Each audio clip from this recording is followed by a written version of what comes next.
Class 8 students, science का आपका 4th chapter है मेटल्स एंड नॉन मेटल्स, यानी धातु और अधातु।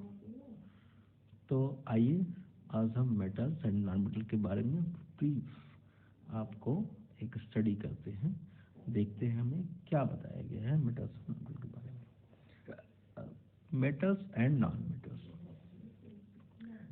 you might have seen many of the materials in your daily life, such as iron, gold, silver, aluminium, copper, etc. While coal, charcoal, wood, plastic, etc. are non-metals. Hence, we are classified commonly these objects such as the steel spoon, piece of aluminium foil, blade of the knife, pencil lead, sulfur, and piece of the charcoal into the metal and non-metals on the basis of certain common characteristics. For example, the blade of the knife, aluminium foil, and spoon are the very shiny and can be bent easily. Also, if they are kept near the flame of the hot object, the heat easily spread from one end to other. Therefore, the materials which are shiny, flexible, and conduct heat or electricity are called metals, while the substances which do not have shine and cannot be bent or may burn but do not conduct heat easily are called non-metals. Iron, aluminum, copper, mercury, zinc, tin, lead, gold, silver, and petroleum are some examples of the metals, while carbon, oxygen, hydrogen, nitrogen, phosphorus, and sulfur are some examples of non-metals. अब इसको हम बढ़िया से समझते हैं। क्या कह रहा है हम अपने दैनिक जीवन में बहुत सारी चीज़ों को देखते हैं, जैसे आयरन है, लोहा है, गोल्ड सोना, चांदी, एल्युमिनियम, कॉपर, और उसके साथ साथ कोल, कोयला, चारकोल, वुड, प्लास्टिक, ये सारी चीज़ें हम देखते हैं। अब हम इनको क्लासिफाई करते हैं कॉमनली। अगर हम इनको कॉमन मतलब ऐसे तो हम सिल्वर या गोल्ड तो नहीं देखते, बस इनके हम बने हुए कोई चीज़ को देखते, जैसे स्टील स्पून देखते हैं, पीस ऑफ एल्युमिनियम फॉयल देखते हैं, ब्लेड ऑफ द नाइफ देखते हैं, पेंसिल लेड देखते हैं, सल्फर देखते हैं, पीस ऑफ चारकोल देखते हैं। अब इनको हम मेटल और नॉन मेटल में कैटेगराइज करते हैं, बांटते हैं। कैसे बांटते हैं? तो हम क्या करेंगे, हम देखेंगे कि बहुत सारे आइटम बेसिकली जैसे नाइफ है, एल्युमिनियम फॉयल है, ये क्या है, शाइनी है, चमकते हैं, इनमें चमक है अपनी, जबकि वही कोयले में कोई चमक नहीं है। दूसरा हम देख रहे हैं कि इनको बेंड कर सकते हैं इजीली, ठीक है, और बाकी कोयले को या लकड़ी को हम बेंड नहीं कर सकते। तीसरी बात है कि अगर हम इनको गर्म करते हैं तो इसके एक साइड को यानी एक एंड को गर्म करते हैं, दूसरा एंड अपने आप जो है गर्म हो जाता है, यानी इसमें जो है हीट का फ्लो हो रहा है, यानी हीट को कंडक्ट कर रहा है। तो अगर दूसरे साइड में अगर देखें तो कुछ ऐसे सब्सटेंस है जो जल तो जा रहे हैं पर ऐसे हीट जो है ट्रांसफर नहीं हो रही उसमें।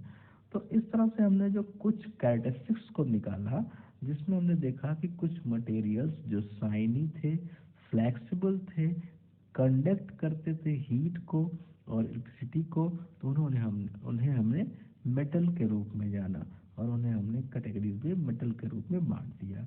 जबकि कुछ सब्सटेंस ऐसे थे जिनमें साइन भी नहीं था, ना वो बेंड हो सकते थे आसानी से, वो जल सकते थे पर वो हीट को कंडक्ट नहीं करते थे इजीली, तो उन्हें हमने नॉन मेटल कहा।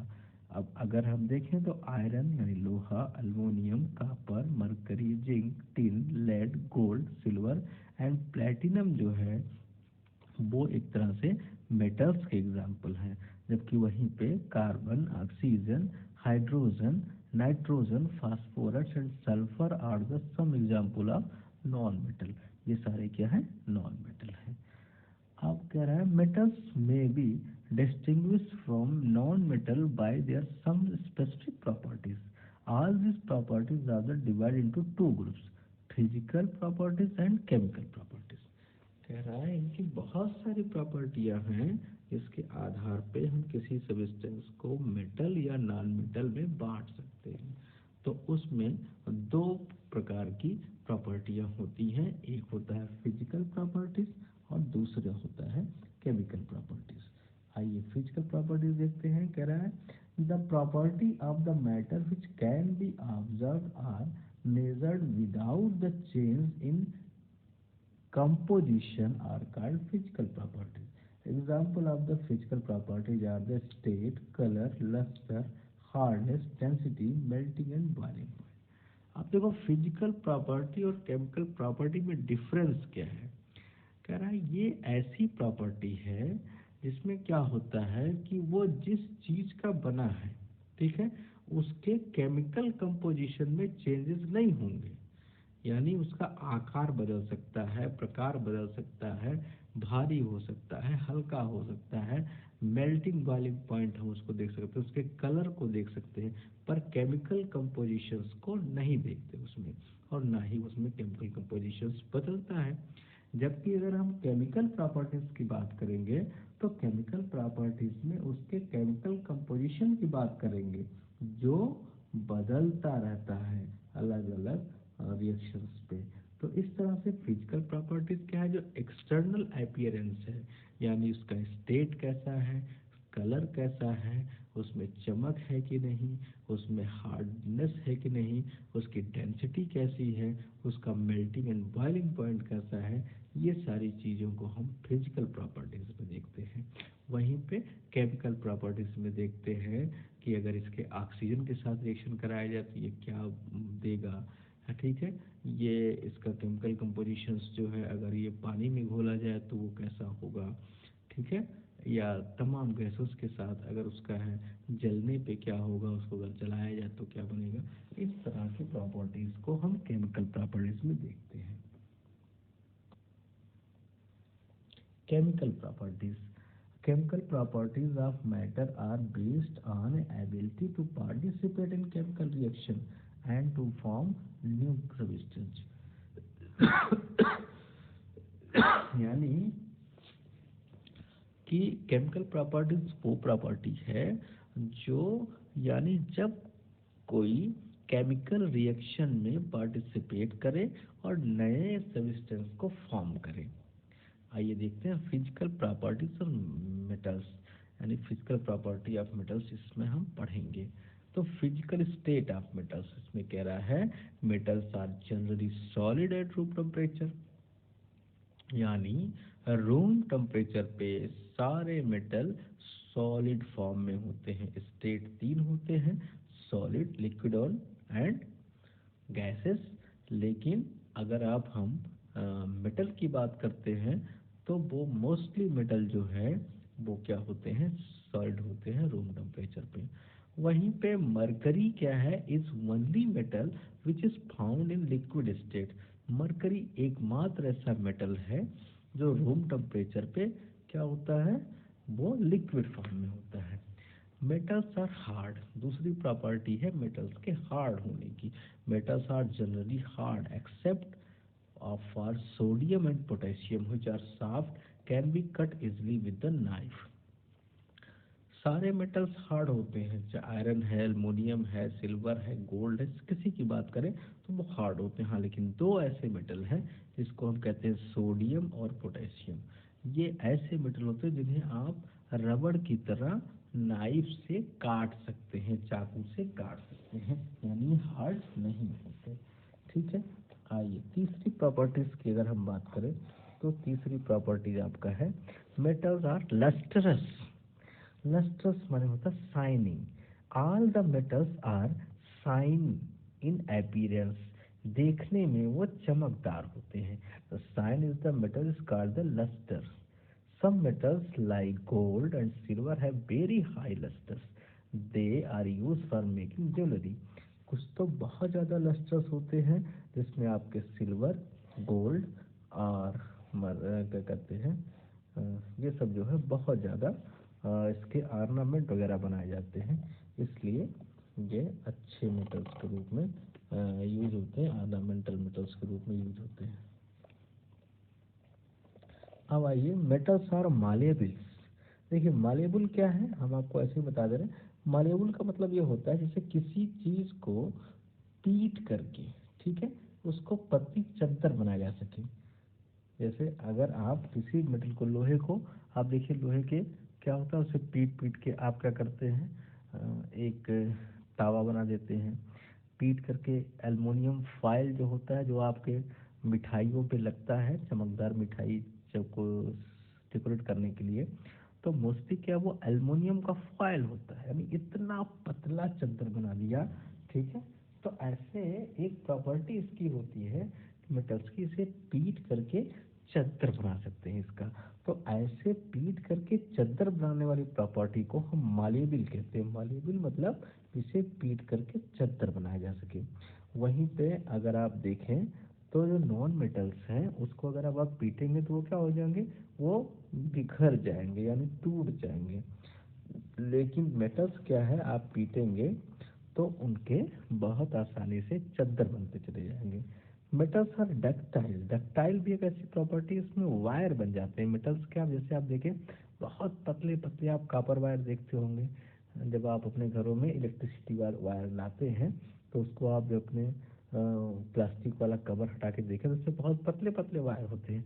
आप सोच सकते हैं कि मेटल्स के कितने पतले वायर बनाए जा सकते हैं।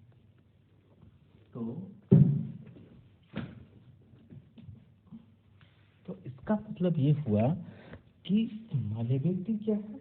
मालेबिलिटी मीन्स जब हम पीट करके चादर बना लें, और डक्टिलिटी मीन्स होता है कि हम उसको एक वायर में कन्वर्ट कर दें, जिसमें गोल्ड के बहुत पतले पतले वायर ऑर्नामेंट्स बनाते समय उनके बहुत पतले पतले वायर या चादर बनाए जाते हैं। Metals can metals conduct heat and electricity. एक और प्रॉपर्टी इसकी होती है, जितने भी मेटल्स होते हैं ना उनमें इलेक्ट्रिसिटीज और हीट का कंडक्टिविटी होता है, यानी वो हीट को भी कंडक्ट करते हैं और इलेक्ट्रिसिटी को भी। अगर आप कभी चेक करना चाहें तो आप देखेंगे, अगर आप जितने भी आपके घर में वायर्स लगे हुए हैं या तो एल्युमिनियम के वायर होंगे या कॉपर के वायर होंगे, और या मोस्टली यही दोनों के होते हैं। और सिल्वर क्या है, ये और अच्छा कंडक्टर होता है, लेकिन अब सिल्वर चूंकि काफ़ी कॉस्टली होता है इसलिए इसके वायर नहीं लगाए जाते। लेकिन आपके अगर देखेंगे हवाई जहाज़ वगैरह में या कंप्यूटर चिप वगैरह में तो इनका उपयोग किया जाता है। Mercury is the only metals which not, ठीक है, worst conductor of heat. Mercury जो है वो उतना अच्छा कंडक्टर नहीं है, ठीक है। तो ये रहे आपकी कंडक्ट। नेक्स्ट प्रॉपर्टी आपकी है मेटल्स का।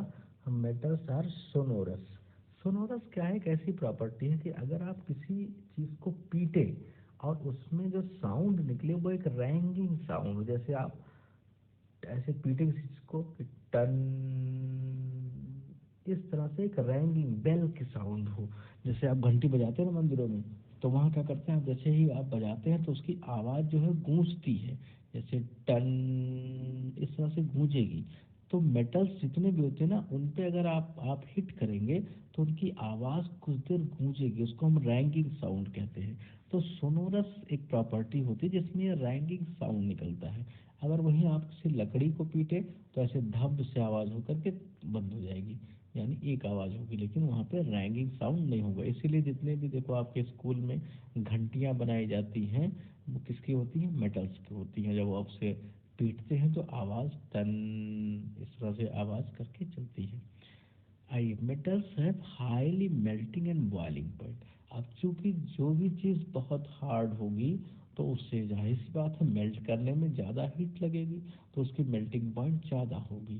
तो इसीलिए मेटल्स की मेल्टिंग पॉइंट और बॉइलिंग पॉइंट दोनों ज़्यादा होती है, यानी हाई होती है, ठीक है। तो आज हम केवल मेटल्स की प्रॉपर्टी के बारे में पढ़ेंगे और भी फिजिकल प्रॉपर्टी के बारे में पढ़ेंगे। अब कल हम नॉन मेटल की फिजिकल प्रॉपर्टीज के बारे में पढ़ेंगे और केमिकल प्रॉपर्टीज के बारे में भी पढ़ेंगे। तो आज हम इतना रहने देते हैं। उसके बाद कल आप कर लेना।